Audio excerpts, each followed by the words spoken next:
अहमदाबाद में हुए भयानक प्लेन क्रैश से देश का हर शख्स गमगीन है। एयर इंडिया की फ़्लाइट AI-171 अहमदाबाद एयरपोर्ट से उड़ान भरने के चंद पलों बाद ही क्रैश हो गई। इस घातक प्लेन क्रैश में अब तक 265 लोगों की मौत हुई है। हादसे का मंजर इतना खौफनाक था कि जिसने भी देखा उसका दिल दहल उठा। इस हादसे के कारणों को लेकर तरह तरह के कयास लगाए जा रहे हैं। विशेषज्ञों और पूर्व विमानन अधिकारियों ने अलग अलग तकनीकी वजहों की आशंका जताई है। कैप्टन अरिंदम दत्ता ने कहा कि ब्लैक बॉक्स का डेटा सामने आने के बाद ही हादसे की असल वजह पता चल पाएगी, जिसमें 1 से 1.5 महीने लग सकते हैं। हालांकि उन्होंने ये ज़रूर कहा इस घटना के वक्त AI-171 का लैंडिंग गियर नीचे ही था, जो कि बड़ी गड़बड़ी का संकेत दे रहा था। Shyam steel flexi strong TMT बार, ये स्ट्रॉन्ग के साथ फ्लेक्सिबल भी है। आपदा मुसीबत कोई भी आए, ये घर को अटूट बनाए। जब TMT फ्लेक्सी स्ट्रॉन्ग, तो घर रहे हमेशा के लिए स्ट्रॉन्ग। देखिए, कुछ भी हो सकता है। आप technical problem, human error, weather, सब कुछ हो सकता है। छोटी मोटी चीज़ भी है इसमें। तो जब तक ये ब्लैक बॉक्स हम लोग अभी तो मैंने सोचा कि ब्लैक बॉक्स निकल गया है और उनको मिल ही गया। इसका अभी जो रिकॉर्डिंग है वो कम से कम 1-1.5 महीना लगेगा। इसका जो भी रिकॉर्डिंग है, डेटा है, सब रिकवर करने के लिए। वो ब्लैक बॉक्स का डेटा जब तक रिकवर नहीं होगा प्रॉपर वे में मैं कुछ बोल भी नहीं पाऊँगा। हाँ, थोड़ा बहुत जैसे मैं बोल पाऊँगा कि जैसे टेक ऑफ के बाद मैंने देखा कि उसका जो लैंडिंग गियर है वो आप ही नहीं हो रहा था, कुछ ना कुछ तो हुआ होगा। जबकि वो 50 फीट में अंदर चले जाना बहुत ज़रूरी है कि ये अंदर चले जाए, वो तो गई नहीं। और ड्यू टू दैट वन कि लिफ्ट ही नहीं मिल रहा था तो सिंक होते जा गया और अचानक एक बिग ब्लास्ट। और 90 to 100 अगर टन फ्यूल लेके जाओगे तो ये छोटा बम जैसा ही होगा, तो कहीं पे गिरेगा तो एयरक्राफ्ट का तो हालत मैं कुछ क्या बोलूँ। उसके साथ आजू बाजू जो बिल्डिंग है वो तो इफेक्टिव होगा ही। कल भी मैंने एक चैनल को बोला था कि आप खाली ये एयरक्राफ्ट के जो पैसेंजर इसके बारे में मत सोचिए, आजू बाजू जो बिल्डिंग है उसके बारे में भी सोचिए, क्योंकि जो टेम्परेचर इसमें राइज होगा और जो आग का गोला निकलेगा वो तो आजू बाजू के बिल्डिंग को एकदम ख़त्म कर देंगे। एयर इंडिया के पूर्व फ्लाइट कैप्टन नरेश कुमार बैरी कहते हैं कि फ्लाइट ने उड़ान भर ली थी, फिर अचानक ऐसा कुछ हुआ कि फ्लाइट के दोनों इंजन फेल हो गए, जिसकी वजह से प्लेन एक बम की तरह सीधे ज़मीन पर गिरा। मुझे जो लग रहा है इस जहाज़ में इंजन, बोथ द इंजन ना loss power because flame out हुआ है या इलेक्ट्रिकल कोई प्रॉब्लम है या कुछ ना कुछ ऐसा हुआ है जिससे कि पावर चली गई, क्योंकि 300-400 फुट तक तो वो उड़ गया अपनी स्टार्टिंग वाली पावर से ही। उसके बाद वो मेंटेन नहीं कर पाया। उसी दौरान कैप्टन सबरवाल जो हैं सुमित, जो मेरे साथ फ्लाई भी कर चुके हैं को पायलट, एज ए को पायलट काफ़ी साल पहले, तो उन्होंने मेडे का कॉल भी दिया है।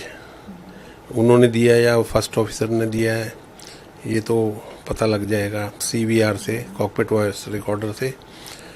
सो मुझे जो लगता है दोनों इंजन की पावर लॉस हुई है, जिससे कि वो स्ट्रेट नीचे आया है as a bombshell. Aviation expert Sanjay Lazar ने कहा कि फ्लाइट के टेक ऑफ के वीडियो का विश्लेषण करें तो इंजन में पावर फेल्योर का संकेत मिलता है। हो सकता है कि पक्षियों का एक बड़ा झुंड प्लेन से टकराया हो। मेरे हिसाब से जो वीडियोस देखे गए हैं टेक ऑफ के, उस हिसाब से पता लगता है कि टेक ऑफ के तुरंत बाद मेडे कॉल दिया था पायलट ने और इंजन पावर फेलियर हुआ था। या तो ये बड़े पैमाने पे बर्ड्स इंजेक्शन हुआ है या तो इंजन कैटास्ट्रॉफिक इंजन फेलियर हुआ है, क्योंकि 625 फीट के बाद वो कोलैप्स होने लगा। तो और एयरक्राफ्ट धीरे धीरे गिर के कॉलेज के ऊपर गिर गया। नागरिक उड्डयन मंत्रालय के पूर्व संयुक्त सचिव सनत कौल ने ड्रीम लाइनर बनाने वाली कंपनी बोइंग पर भी सवाल खड़े किए। उन्होंने कहा कि बोइंग पर पहले भी आरोप लगते रहे हैं। अमेरिकी सरकार ने भी बोइंग के खिलाफ इंक्वायरी की है। हालांकि ड्रीम लाइनर 10 साल पुराना प्लेन है और अभी तक इसमें खराबी की कोई बात सामने नहीं आई है, इसलिए इस हादसे की वजह तो जांच के बाद ही सामने आएगी। ये स्टाइल का मामला है। रूपा फ्रंटलाइन।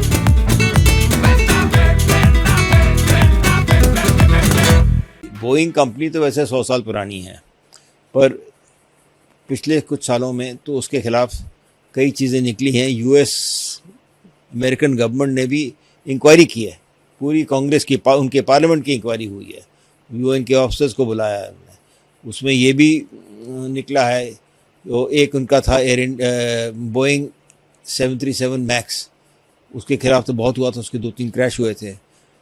इसका जो इसमें कोई ये जो ड्रीम लाइनर है 787, ये तो ठीक चल रहा था। एक खाली जो विसल ब्लोअर कहलाता, मतलब कोई उनका अपना एम्प्लॉई, सीनियर एम्प्लॉई ने एक बार शोर मचाया था कि ये लोग सेफ्टी बनाते वक्त सेफ्टी को, प्रॉफिट को ज़्यादा मानते हैं और सेफ्टी को कम मानते हैं। तो सेफ्टी के प्रिकॉशंस जो करने चाहिए वो अपने शॉर्टकट करते हैं। तो ये एलिगेशन तो है, पर जब से ये तो 10 साल पुराना हवाई जहाज़ था, तो इसको अच्छा चला, इसकी कोई हिस्ट्री में कोई ऐसी अभी तक सुना नहीं कोई ख़राब बात हुई थी कि पहले भी कुछ हो चुका था इसमें। तो सारा जब इन्वेस्टिगेट करेंगे तभी पता चल सकता है कि ये जो क्यों हुआ, कैसे हुआ, और इसके ज़्यादा तो हम कुछ कह नहीं सकते कि क्या कैसे हुआ ये। वहीं नेशनल एरोस्पेस लेबोरेटरी के पूर्व डिप्टी डायरेक्टर सालिग्राम जे मुरलीधर ने फ्यूल कंटेमिनेशन का भी अंदेशा जताया है। उनका कहना है कि अगर फ्यूल में पानी या फिर किसी और पदार्थ की मिलावट हो तो वो फ्यूल को जलने से रोकता है। ऐसे में प्लेन के इंजन को पावर नहीं मिल पाती।